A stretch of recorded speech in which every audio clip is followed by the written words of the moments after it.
conversation, what is the state of the race as we sit here at the end of February? Yeah, Brittany, and the state of the race is that this is still sort of anyone's race. So, just looking at the top lines here, we see that Hilton is in the lead by just a little bit, 17%. Eric Swalwell, 14%. Chad Bianco, also at 14%. And then we go a little bit further down, and we see Katie Porter is now at 10%. Tom Steyer at 9%. And then all others are below that with 21% undecided. So that's still quite a large number who are undecided. And the field is really, really spread out. I think we will see some consolidating in the next month or two. But as it stands right now, this is very spread out and it is anyone's ball game. Something that I heard from those numbers is number one, Steve Hilton. He's a Republican. He has 17%. Then at 14% is Democrat Eric Swalwell, and then Chad Bianco, another Republican. Because California has a jungle primary, do you think it's possible, based on these numbers, based on what we're seeing, that we could have two candidates that are Republicans going head to head here?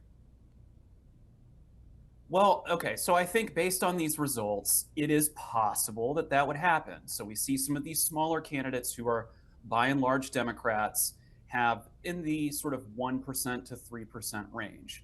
Now, I am of the opinion that on election day, they likely won't reach those numbers. We see that typically with third party candidates. They will poll, for instance, libertarian candidates will poll around 3%. And then on election day, they'll get in the 0.5% to 1% range.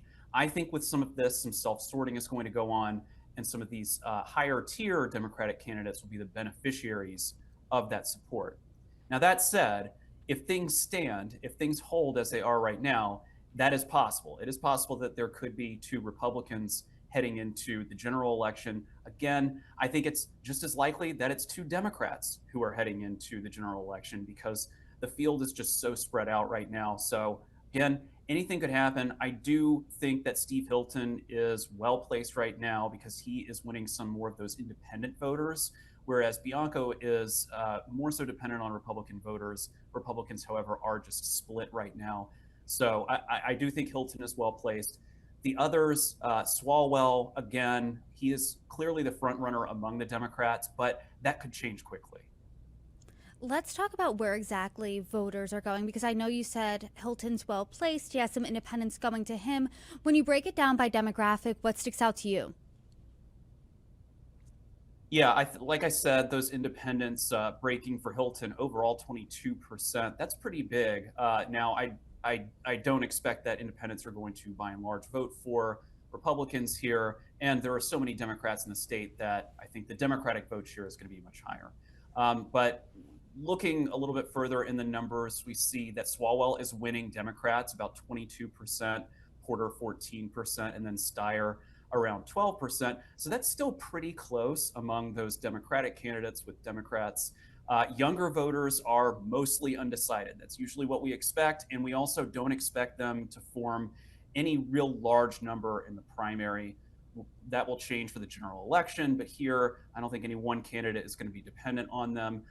Democrats overall are form a majority among undecided voters. So over 52% of those undecided voters are Democrats. So that's going to be crucial. I think that we will see, the bulk of the additional undecided numbers that come in. We're going to see those distributed to Democrats, and it's hard to see those numbers going towards the less well-known Democrats in this race at this point. Undecided has fallen 10 points since we last spoke in December from 31% to 21%, but it's still the biggest here.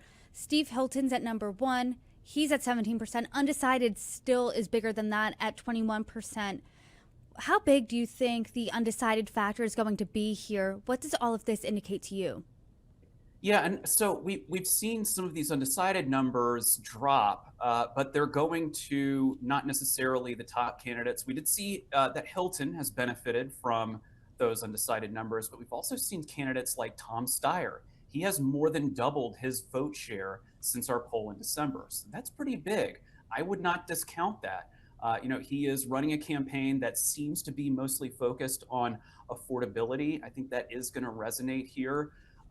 So I think we're seeing, that not necessarily the top tier candidates are going to benefit from these undecided voters, but I think it is going to be, among those top four. But Representative Swalwell, on the other hand, has not seen as much of a gain, about 2 points up since December. So that might indicate a little bit of stalling. I think that he probably has a little ways to go. Again, he is the front runner among Democrats, but I would want to see that number higher if I were him.